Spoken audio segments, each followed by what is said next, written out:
Welcome to Nonprofit Nerd Impact Unleashed, where conversations are designed for nonprofit leaders by nonprofit leaders to inspire, educate, and motivate. Get ready to dive into the world of nonprofits where the nerdy passion and unstoppable dedication of those making a real impact is celebrated. Together with your host, Jarrett Ransom, the inspiring stories, tactical insights, and game-changing strategies of nonprofit leaders will be explored. Join us for real talk with real people. Jarrett and her guests unravel the mysteries of successful fundraising, uncover the secrets of effective advocacy, and nerd out over innovative approaches to solving social challenges. Nonprofit Nerd Impact Unleashed is your go-to podcast for no-nonsense discussions with real-life superheroes of the nonprofit sector. Get ready to unleash your inner nerdiness and discover or rediscover how to change the world together. Now let's dive in and embrace the power of our nerdy side. Hey, and welcome back, my friends. Today, I am joined by the incredible Jack Alotto for a timely and insightful conversation about all things fundraising education in particular, CFRE certification, as well as the evolving landscape of philanthropy. I have been so fortunate to know Jack for several years now and also have the opportunity to work with him. You are about to listen in on our casual conversation, and you'll likely feel like you were sitting with us and eavesdropping as we nerd out over the sector we both love so very deeply. In this conversation, Jack shares his expertise leading CFRE study groups and his work as a trainer with the Fundraising Academy at National University, where he helps fundraisers build confidence, sharpen their skills, and elevate careers. Together, Jack and I explore the value of CFRE certification, practical approaches to preparing for the exam, and how today's fundraisers can stay ahead in a rapidly changing environment. So whether you are an emerging fundraiser, a seasoned development professional, or nonprofit leader looking to strengthen your team, this episode is packed with insights that you won't want to miss. Before we jump in, I want to give a huge shout out of gratitude to Bloomerang. Thank you for sponsoring this season and making these meaningful conversations possible.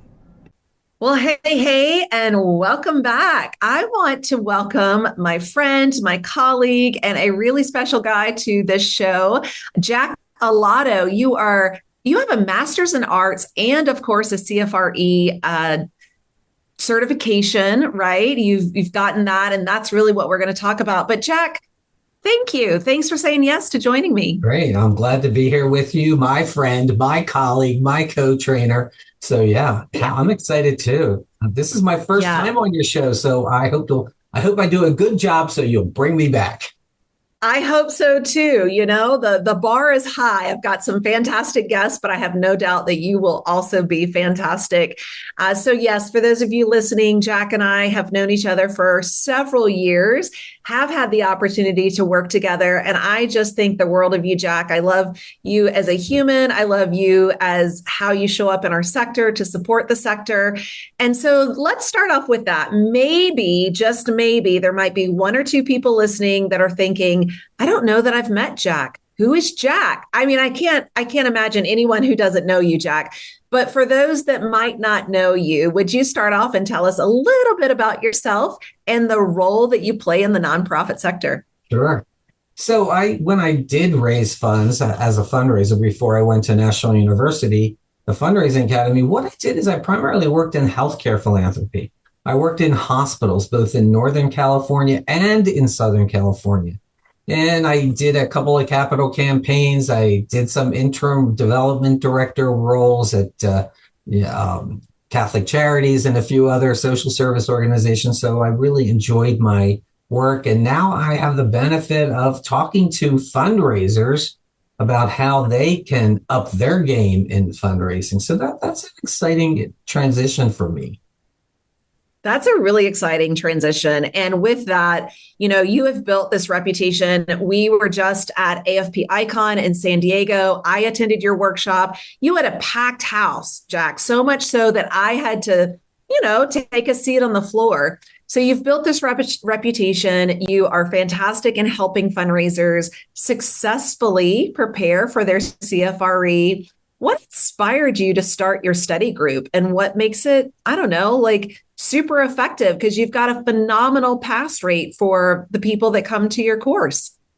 Yeah, I always like to say, Jarrett, that there are three ways to pass the test. And the first is content, understanding the six domains. And, that is something that pretty much people understand quickly. The second way to pass it is strategy, developing strategies to read and answer a multiple choice question.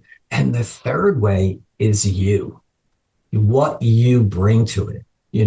Getting over any kind of imposter syndrome you may have, or saying things like, oh, I haven't taken a test in 30 years. It's been that long since I've been in high school or college or whatever. So getting over those. That's legit. Yeah, I mean, I get it. When people say to me, I haven't been in college in 30 years, I kind of roll my eyes thinking I'm older than that. So that is it. But I think the thing that really drives me, Jarrett, and I think it's also the thing that drives me at National University, is when we work with fundraisers and they raise more money. And I don't care whether it's for preschool feeding programs or ballet companies or a museum or any social service. When they raise more money, my life is better. Your life is better, because when fundraisers are able to raise more money, all boats rise. And whether it's in the arts, and so whether it's at CFRE study groups where people pass the CFRE, or at National University's Fundraising Academy, wherever it is, our goal is to make sure that they get the tools necessary to up their game. And that's important. Up their game. Yeah, I love that. And I love the analogy, right? All boats rise. When we do this, it makes community stronger. So I'm sure there's some people considering their CFRE, myself included. That is a commitment that I have within the next, I love that, 6 to 12 months, right? But for those of us considering the CFRE, what does the certification really represent in our sector, right? And I'm thinking about this, Jack, in terms of skills, experience, and really just credibility in the professional, world of being a fundraiser. Yeah. I think all of those things. I love the credibility thing that you just mentioned. Definitely credibility with your peers, but most importantly, credibility with donors. They look at that CFRE and they say, that guy is committed to fundraising. That is her profession. She's not going to go off and sell real estate. She's going to stay there. She committed to getting that CFRE, and that is really important. So with donors, with your colleagues, with your board, it tells your board, look at me. I'm committed to this. You know what else I love about the CFRE is just the personal joy and satisfaction that people get when they pass the test. I mean, it's amazing. People say, well, why do you do this free? Or you're not getting paid for this. I always say, I hate to say this, but I get a lot of rewards, Yes. When people send me a text and say, I passed the test and I'm a CFRE now, and I'm so excited, that really makes me feel good. Yeah. You get paid in joy, right? You get paid in gratification. And love. It's, I love them. I love when you meet people who are this committed to this profession that you and I have built our lives around, and we love so much. When they get that certification, I am celebrating right with them. Well, I got to tell you, Jack, every time I see someone post on LinkedIn that they just earned their CFRE or they renewed it, I can't wait to celebrate them, because I know the time and the commitment, the dedication, the sacrifice sometimes, right, that these professionals have taken. And I just commend them wholeheartedly. So, yeah. Well, what about the flip side, right? Are there what are the biggest challenges, or maybe even some misconceptions that, we face when preparing for the CFRE exam? Yeah. And then along with those challenges and misconceptions, I'm really curious, how does your study group, because this phenomenal that you offer this, how does your study group really help everyone overcome those hurdles? Hurdle. You know, Sorry. See, I told you I'm going to trip over words, and that's the word today. well, I think that word was fine. I think that we should change it to that, actually. you know, I think that I like to say this, and I usually say it at the very first study group session. I know some fabulous fundraisers who have not achieved the CFRE. So it's great for a lot of people, but some people, for whatever reason, they choose not to get it. And I think they're just as good as anybody else who might have it. So it's not definitely the criteria for that. I think that, there are several things that we have to do. We have to manifest passing the test. And I like to manifest anything. I believe in the power of yet. I haven't invented the power of yet. There's tons of books out there about yet. I believe in the power of yet. I believe in positive affirmations of affirming every day. And, some examples of some of the things that people tell me they do to practice positive affirmations. They have a bath in their bathroom on their mirror as they're putting their makeup on in the morning. There's a sticky note that says, "You will be a CFRE on May 16th." Or whenever the testing. Oh, fantastic. I love that. And when they tell me that and they repeat it to themselves every time they're in that bathroom putting their makeup on or, whatever they're doing in there. So I love that. Whatever. Shaving, yes. Washing their hands, whatever. So I love that positive affirmations repeating over and over again. And, I know that each of us, you got where you are. And I have gotten where I am because we have different learning styles. I know my learning style. It's using a yellow marker. It's taking notes. It's saying things out loud. And there are other people who are visual learners. And I encourage everyone to understand how they got where they are and then bring that to preparing for the test. And that other thing that I love to say is that, you know what, Jarrett, you're enough. And I'm enough, just as I am. And whether I achieve that CFRE or not, it doesn't matter because I believe that I am enough as I am. And I think that's really important for us to keep saying to ourselves, we could strive for other goals. And I do like to strive for other goals. Like, you can't even have a stack of books I want to read.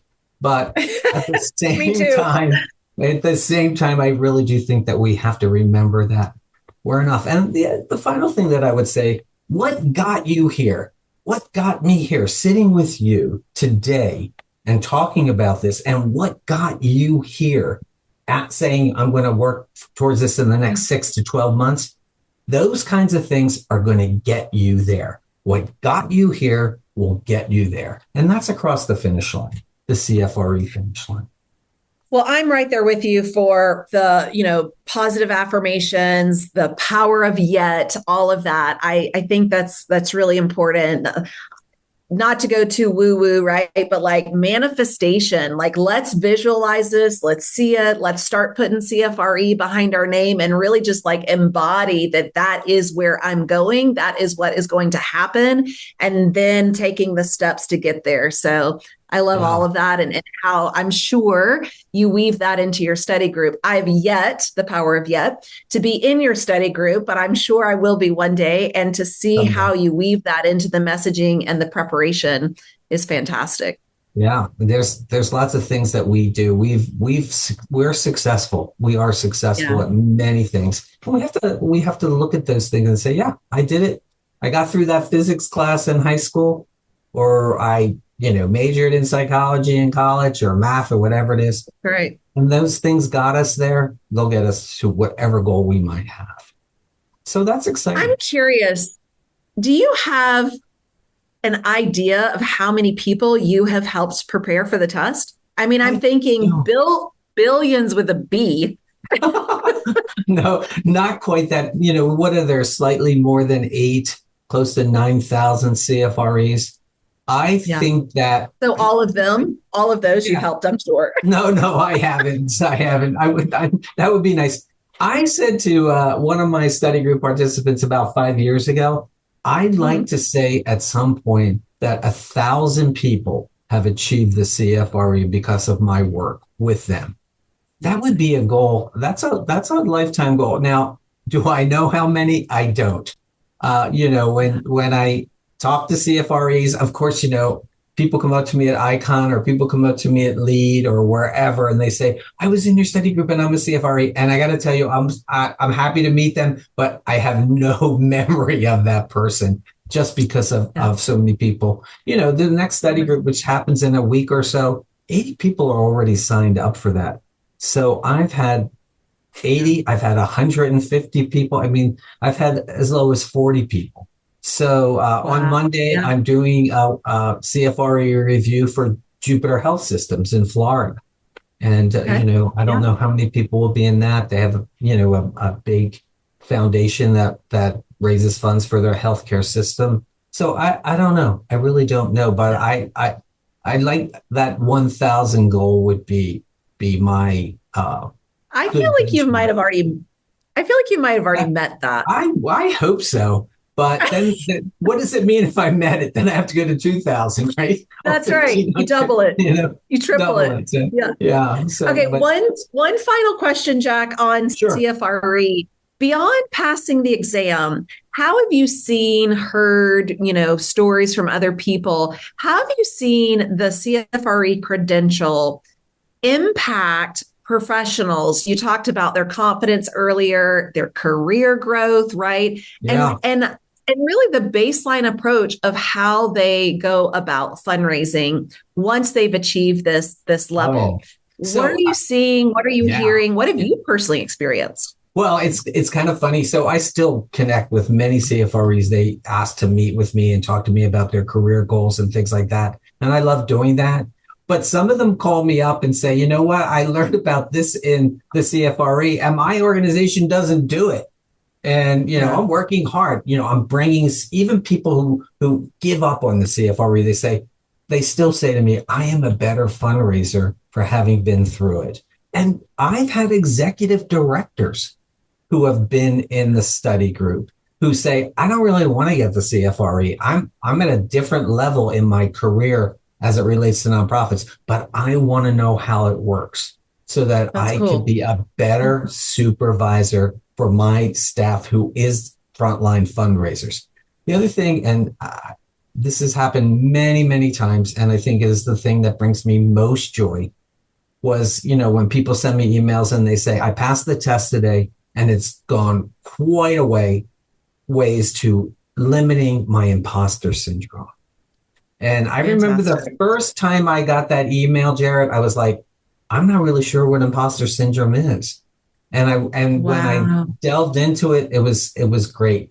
And some of those emails I have sent on to CFRE for them to look at. Good. Or a woman who sends me an email saying, I'm getting chemotherapy and radiation for breast cancer, and this week I passed my CFRE. I mean, I can't tell you how in awe I am of that woman, and she was very open about it and in the study group. And I send those emails on to CFRE because it's more than just getting the credential. It's that personal accomplishment. And if you think in your own life, of the accomplishments you have and how gratifying that was, that's a lot what CFRE is as well. Yeah.